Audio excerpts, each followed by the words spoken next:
Welcome to limitless study. Student, आपके साथ मैं आज डिस्कस कर रहा हूँ क्लास 10 का लीनियर इक्वेशन का बहुत ही इंपॉर्टेंट क्वेश्चन है।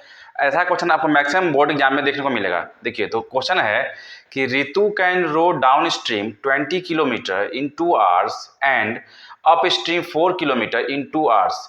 तो find her speed of rowing in still water and the speed of the current. ऐसे क्वेश्चन में सबसे पहले क्या करते हैं कि हमें यहाँ पे लिखा है find her speed of rowing in still water. तो सबसे पहले हमें जो फाइंड करना होता है उसको सपोज कर लेते हैं, है ना। और ये है लीनियर इक्वेशन इन 2 वेरिएबल्स। तो हमें क्या करना है, एक x और एक y, 2 वेरिएबल को हम सपोज करना है ना। तो पहला है कि हम स्पीड फाइंड करना है रोइंग का, है ना। तो ये लिखेंगे यहाँ पे let speed of rowing in still water equals to x kilometre per hour. Okay, next करा स्पीड ऑफ करेंट। तो speed of current equals to y kilometre per hour. ठीक है। अब क्या कह रहा है कि हमें यहाँ पे दो केस आया, डाउन स्ट्रीम और अप स्ट्रीम। तो सबसे पहले आप समझ लीजिए कि डाउन स्ट्रीम मतलब क्या होता है कि करंट के साथ हम फ्लो कर रहे हैं, है ना। तो डाउन स्ट्रीम में क्या होता है कि हम करंट की स्पीड को ऐड कर लेते हैं, और अप स्ट्रीम में हम करंट के अपोजिट जाते हैं। तो यहाँ पे क्या करते हैं कि करंट के स्पीड को माइनस कर लेते हैं। तो यहाँ पे हमें क्या लिखेंगे, फर्स्ट केस आएगा डाउन स्ट्रीम का। तो लिखेंगे down stream speed of rowing, speed of Ritu, क्या करेंगे, speed of Ritu with current, है ना, विथ करेंट क्या हो जाएगा, तो x plus Y kilometre per hour. ऐसा हमने क्यों कहा, क्योंकि हमने क्या बताया था जस्ट अभी कि डाउन स्ट्रीम में हम लोग क्या करते हैं, करंट की स्पीड को ऐड कर लेते हैं। तो अब यहाँ पे स्पीड हमारा ये हो गया, तो हमारा यहाँ पे स्पीड क्या निकल के आ जाएगा, तो स्पीड इक्वल्स टू, यहाँ पे क्या है क्वेश्चन में कि क्या होता है, डिस्टेंस अपॉन टाइम। यहाँ पे डिस्टेंस कितना है 20 किलोमीटर, अपॉन टाइम कितना है 2 आवर्स। तो 2 से 10 कितना आ गया हमारा, तो 10 किलोमीटर पर आवर। अब देखिए, जो हमने सपोज किया स्पीड वो हमारा x प्लस वाई है, और जो हमें क्वेश्चन से फाइंड किया है 20 और 2 के हेल्प से, तो हमारा स्पीड कितना आ गया है 10 किलोमीटर पर आवर।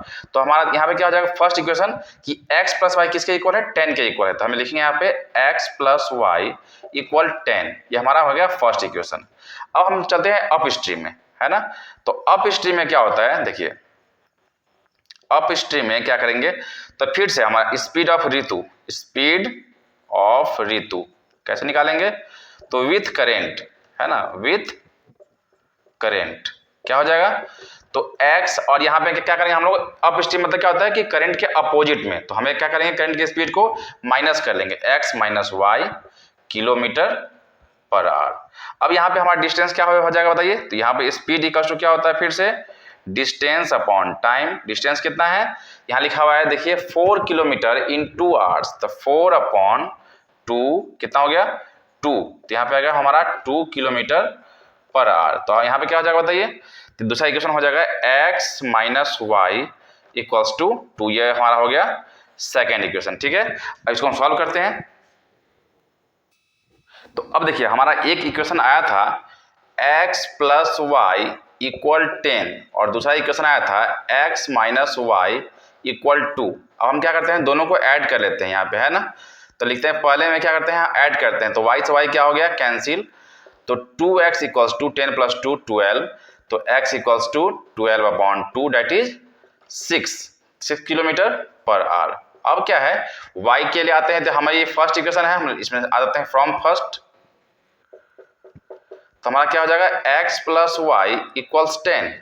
तो x हमारे फाइंड हुआ है 6, तो 6 प्लस वाई इक्वल्स टू 10। तो y equals to 10 minus 6 that is 4 kilometre per hour. तो आपसे क्या पूछ रहा है कि स्पीड ऑफ रोइंग, तो यहाँ पर लिख दीजिए आप कि स्पीड ऑफ रोइंग क्या हो जाएगा, हमने x माना हुआ था, तो x कितना हो जाएगा 6 किलोमीटर पर आवर। और हमसे पूछ रहा था दूसरा कि स्पीड ऑफ करंट, तो हमने स्पीड ऑफ करंट क्या माना था y। तो स्पीड ऑफ करंट कितना है, y कितना फाइंड हुआ है 4 किलोमीटर, लिखेंगे 4 किलोमीटर पर आवर। इस तरह से हमारा ये पहला क्वेश्चन फिनिश हो गया। ठीक है, हम करते हैं नेक्स्ट क्वेश्चन। अब अब देखिए नेक्स्ट क्वेश्चन है कि 2 women and 5 men can together finish an embroidery work in 4 days while 3 women and 6 men can finish it in 3 days. तो find the time taken by 1 woman alone to finish the work and also that taken by 1 man alone. यहाँ पे हमें क्या करना है, find करना है कि 1 वुमेन अलोन अकेले काम करेगा तो कितने दिन फिनिश करेगा, एंड एक अगर मैन काम करेगा तो कितने दिन फिनिश करेगा, है ना। तो सबसे पहले हमने क्या बताया कि जो फाइंड करना होता है उसको हम लोग सपोज करते हैं। यहाँ पे लिखेंगे लेट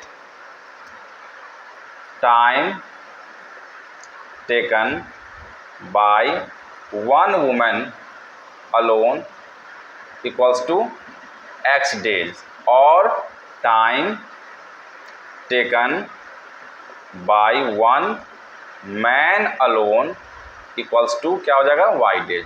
अब देखिए हम लोग क्या करेंगे, यहाँ पे हम लोग काम करेंगे 1 day वर्क पे। तो अब बताइए कि जैसे एक वुमेन है उसके लिए 1 day वर्क क्या हो जाएगा, तो वुमेन के लिए x डे में वो ये 1 काम फिनिश करता है। हम लोग क्या करते हैं, वर्क को हम लोग 1 मानते हैं, तो x वो डे, तो हमें क्या करेंगे वुमेन के लिए कि x डे में हम 1 वर्क फिनिश करते हैं, तो 1 डे में कितना वर्क हो जाएगा 1/x वर्क। इसी तरह हम लोग बात करेंगे किसके लिए, मैन के लिए। तो मैन के लिए क्या हो जाएगा, हमें y डेज में 1 वर्क फिनिश करते हैं, 1 वर्क, तो 1 डे में कितना हो जाएगा, तो 1/y वर्क, है ना। अब देखिए तो यहाँ पर क्या कर रहा है कि फर्स्ट केस में, और देखिए यहाँ पे लिखा है 4 days, तो इसको भी हम लोग क्या करेंगे, इसका निकालेंगे रेसिप्रोकल। क्यों, क्योंकि ये 4 days की बात कर रहा है, तो हम लोग क्या करना है, हम लोग काम कर रहे हैं 1 डे पे। तो यहाँ पे देखिए 2 वुमेन, तो क्या हो जाएगा, हम फर्स्ट क्वेश्चन में आते हैं कि 2 वुमेन है तो 2 × अब देखिए जो 2 वुमेन है काम करती है 1 डे, तो 1 डे में कितना काम करती है 1/x वर्क, तो 2 वुमेन के लिए क्या हो जाएगा 2 × 1/x और प्लस फिर यहाँ लिखा है 5 मैन, तो 5 मैन के लिए 1 मैन जो है वो एक दिन में कितना काम करता है 1/y वर्क। यहाँ पे लिखा है 5 मैन, क्या हो जाएगा 5 × 1/y। और क्या हमने क्या कहा, यहाँ पे 4 डेज का वर्क है, तो हमने क्या बताया कि 4 डेज में एक काम, तो 1 डे में तो 1/4 काम। यहाँ पे क्या बात कर रहे हैं काम का, तो पहला हमारा इक्वेशन क्या हो गया 2/x plus 5/y equals to 1/4। ये हमारा हो गया पहला केस, ठीक है। अब देखिए अब चलते हैं नेक्स्ट में। नेक्स्ट क्या कहा कि वाइल 3 वुमेन, तो 3 × अब क्या है फिर से वही 1 मैन के लिए क्या है 1 वुमेन के लिए 1 डे वर्क 1/x, तो 3 × 1/x प्लस क्या 6 मैन, तो 6 × 1/y इक्वल्स क्या है 3 डे, तो 1/3 हो जाएगा। फिर से यहाँ पे हम लोग रेसिप्रोकल ले लेंगे तो क्या हो जाएगा 3/x प्लस 6/y इक्वल्स 1/3। ये हो गया सेकेंड। अब हम लोग क्या करेंगे कि यहाँ पे 1/x को हम लोग मानेंगे a और 1/y को मान लेंगे हम लोग b, तो हम इक्वेशन हम लोग सॉल्व करेंगे। तो आगे देखते हैं कैसे होगा। देखिए तो सबसे पहले हम यहाँ पे क्या करेंगे कि हम लोग सपोज कर लेते फिर से अगेन कि 1/x को हम लोग a सपोज कर लेते हैं और 1/y को सपोज कर लेते हैं b। यहाँ पे क्या है 2 × 1/x, तो 2 और 1/x को क्या हमने कहा a, तो 2a प्लस 5/y, तो 5b इक्वल्स 1/4, है ना, क्या हो जाएगा 1/4। अब आते हैं नेक्स्ट में, यहाँ पे क्या लिखेंगे 3a प्लस 6y, है ना, तो 6b, क्योंकि हमने 1/y को क्या मान लिया b इक्वल्स क्या हो जाएगा 1/3। अब हम लोग क्या करते हैं इसको सॉल्व कर लेते हैं। तो अब देखिए यहाँ पे हमारा ये सेकेंड ये है कि अब देखिए क्या करेंगे हम लोग इक्वल बनाने के लिए क्या करेंगे, देखिए यहाँ पे 2 है यहाँ पे 3 है, तो हमको पता है ना इक्वेशन कैसे सॉल्व करते हैं। तो हम लोग फर्स्ट के जो कोफिशिएंट है उसको हम लोग इक्वल कर लेते हैं। कैसे करेंगे, तो हम लोग 2 और 3 का एलसीएम ले लेंगे, कितना होगा 6, तो हम दोनों को 6 बना लेंगे। ये हमारा ये सेकेंड ये थर्ड है ना, और ये हमारा क्या है फोर्थ है। तो हम लोग क्या करते हैं थर्ड में इक्वेशन थर्ड में लिखेंगे इक्वेशन थर्ड मल्टीप्लाई 3, और यहाँ साइन सेम है ना प्लस, यहाँ भी क्या है प्लस है। जब साइन सेम रहता है तो हम लोग क्या करते हैं माइनस करते हैं। तो equation first third × 3 minus equation 4 × 2। अब देखिए क्या करेंगे, आप 2 से गुना कीजिए, क्या होगा 3 से 3 2 जा 6a प्लस 15b इक्वल्स क्या होगा 3 × 1/4 3/4। अब यहाँ पे आते हैं 2 से 2 3 जा 6a प्लस 2 6 जा 12b और इक्वल क्या हो जाएगा 2/3। अब इसको सॉल्व करते हैं, माइनस करेंगे तो क्या हो जाएगा, ये कैंसिल हो जाएगा। अब यहाँ 50 - 2 कितना होगा 3b इक्वल 3/4 - 2/3। और सॉल्व करते हैं यहाँ पे देखिए, तो हमने क्या लिखा 3b इक्वल, इसका एलसीएम ले लेंगे, 4 3 का एलसीएम कितना होगा 12, तो 4 से 3 3 3 जा 9 और 3 से 4 4 2 जा 8, कितना आ गया हमारा कि 3b इक्वल्स 1/12, 1/12, तो हमारा b क्या हो जाएगा, तो b 12 3 जा 3b इंटू 12 इक्वल्स 1, तो b इक्वल्स टू 1/36। अब क्या करते हैं, किसी एक में वैल्यू पुट कर लेते हैं, तो फ्रॉम थर्ड यहाँ पे क्या हो जाएगा 2a और प्लस 5b है, तो 5 इंटू 1/36 इक्वल क्या हो जाएगा हमारा 1/4। अब देखिए 2a इक्वल्स क्या हो जाएगा 1/4 माइनस 5/36, क्या सॉल्व करेंगे 36 का एलसीएम आएगा, तो 4 से 9 माइनस 36 से 5 कितना हो जाएगा, तो 2a इक्वल्स क्या हो जाएगा 4/36, कट कर लेते हैं, 4 9 जा क्या हो जाएगा 2 9 जा 18, क्या लिखेंगे हम लोग 18a equals 1, that is a equals to 1/18। तो देखिए हमें a मिल चुका है 1/18 और b मिल चुका है 1/36, ठीक है। अब आगे करते हैं सॉल्व। अब देखिए हमें यहाँ पे a फाइंड हुआ है 1/18 और b फाइंड हुआ है 1/36। यहाँ पे हमने क्या किया है, a किसको माना है 1/x को। देखिए अब आते हैं क्वेश्चन में कि 1/x इक्वल्स टू 1/18, तो x इक्वल्स टू क्या हो जाएगा 18 डेज, है ना। तो अब क्या हो गया, हमने क्या माना हुआ था कि 1 वुमेन को कितना समय लगेगा फिनिश द वर्क करने में, तो x डे, तो x मतलब 18 डेज। और फिर हमने क्या माना था, b कितना माना था 1/y इक्वल्स b मतलब 1/36, तो y इक्वल्स टू क्या हो जाएगा 36। तो अब देखिए, तो हमने क्या कहा यहाँ पे क्वेश्चन सपोज किया था कि time taken by 1 women alone to finish the work, तो 1 वुमेन के लिए कितना हो जाएगा, तो 1 वुमेन को कितना टाइम फिनिश करने में लगेगा टाइम 18 डेज, और 1 मैन के लिए कितना लगेगा, तो 1 मैन के लिए हमने क्या माना था y माना था, 1 मैन के लिए 36 डेज। इस तरह से हमारा दोनों आंसर फाइंड हो चुका है। ओके, तो ये हमारा सेकंड आंसर है। और हम करते हैं नेक्स्ट क्वेश्चन, देखते हैं हम। अब देखिए नेक्स्ट क्वेश्चन है कि Ruhi travels 300 kilometre to her home partly by train and partly by bus. अब next she takes 4 hours if she travels 60 kilometer by train and remaining by bus. Next if she travels 100 kilometer by train and the remaining by bus, she takes 10 minutes longer, मतलब 10 minute ज़्यादा समय ले रहा है। तो find the speed of train and bus separately।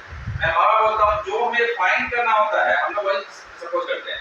यहाँ पहला case आ जाएगा कि लेट स्पीड ऑफ ट्रेन, क्या सपोज करते हैं, speed of train equals to x kilometre per hour, और स्पीड ऑफ बस सपोज कर लेते हैं y किलोमीटर पर आवर। अब नेक्स्ट क्वेश्चन क्या रहा है कि इसी देखिए टोटल डिस्टेंस कितना है 300 किलोमीटर। देखिए पहले केस यहाँ पर 300 किलोमीटर है। अब देखिए इसमें दो केस है, पहला केस और दूसरा केस। देखिए फर्स्ट केस में क्या कर रहा है कि 60 किलोमीटर बाय ट्रेन। अब देखिए ट्रेन से अगर जा रहा है 60 किलोमीटर, तो बस के लिए कितना डिस्टेंस बचेगा 240। यहाँ पे आते हैं सेकंड केस, इसी तरह 100 किलोमीटर, यहाँ पे ट्रेन के लिए हो जाएगा 100 किलोमीटर, तो बस के लिए कितना बचेगा 200 किलोमीटर। इतना क्लियर है। चलिए तो अब देखते हैं यहाँ पे क्या कहा हमें, यहाँ पर सी टेक्स 4 hours, मतलब उसको टोटल टाइम कितना आ गया फर्स्ट केस पे 4 hours। अब देखिए टाइम क्या होता है, डिस्टेंस अपॉन स्पीड।